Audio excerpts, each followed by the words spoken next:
Before setting the valves, make sure you're at top dead centre. I am on this. I've turned it until the piston's at its topmost. I'll go around again now. Probably not wise to have that ending, but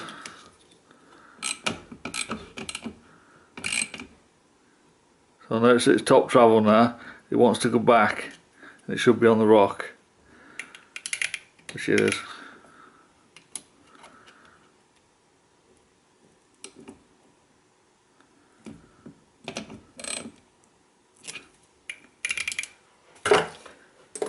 That's how you get it top dead centre. And now you can adjust the valves.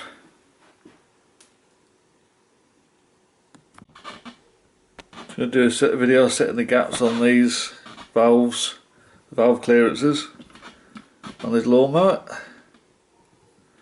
I don't know the exact figures for them.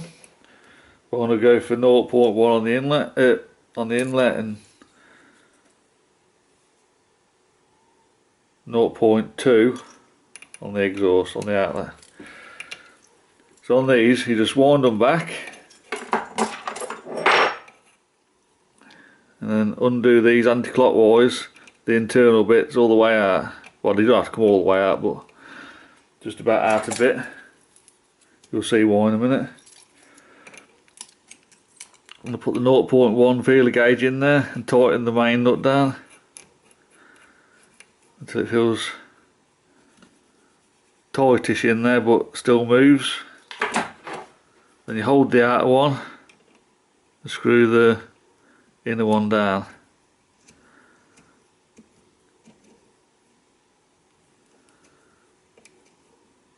So it's tight.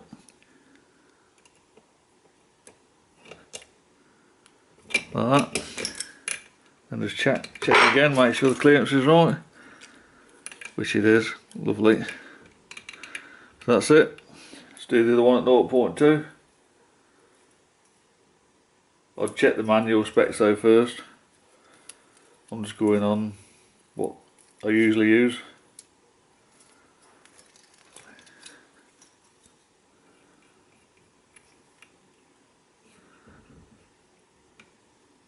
That's about right.